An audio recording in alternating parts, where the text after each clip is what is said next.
حضرت نوح علیہ السلام، قرآن پاک نے فرمایا کہ دنیا میں سب سے زیادہ لمبی عمر اللہ نے جس پیغمبر کو دی وہ حضرت نوح علیہ السلام،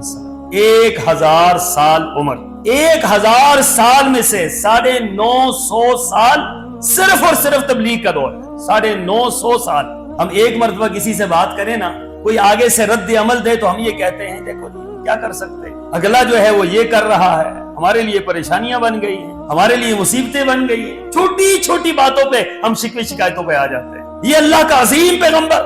950 سال جس نے دن رات اللہ کے دین کی تبلیغ کی، اور قرآن پاک بیان کر رہا ہے سورہ نوح کے انی دعوت قومی لیلا و نہارا، اے اللہ تیرے دین کے لیے، تیری توحید کے لیے، تیرے پیغام کو پہنچانے کے لیے، انی دعوت قومی لیلا و نہارا، میں نے دن اور رات ایک کیے رکھا، نہ دن دیکھا نہ رات دیکھی، نہ سردی دیکھی نہ گرمی دیکھی، نہ صبح دیکھی نہ شام دیکھی، نہ بیماری دیکھی نہ راحت دیکھی، کچھ بھی نہیں دیکھا، اللہ تیرا پیغام میں ان لوگوں تک پہنچاتا۔ لیکن ہوا کیا؟ فَلَمْ يَزِدْهُمْ دُعَائِي إِلَّا فِرَارًا، جب بھی میں نے تیری دین کی بات کی ہے انہوں نے کیا کیا؟ انہوں نے مجھ سے منہ موڑ لیا، فرار حاصل کیا، کانوں میں انگلیاں ڈال دی، مجھ سے نظریں پھیر لی، میرے اوپر تان و تشنیع کے تیر برسائے، مجھے برا کہا، میرے اوپر طرح طرح کے حملے کیے۔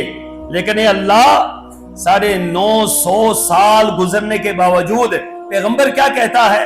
یہ پیغمبر نہیں کہتا اللہ میں نے تیرے دین کا حق ادا کر دیا ہے، روزانہ مار کھا کر پریشان ہو کر آزمائش کا شکار ہو کر واپس پلٹتے ہیں، مصلے پر بیٹھتے ہیں، آنسوؤں کے ساتھ اللہ سے یہ التجا کرتے ہیں اللہ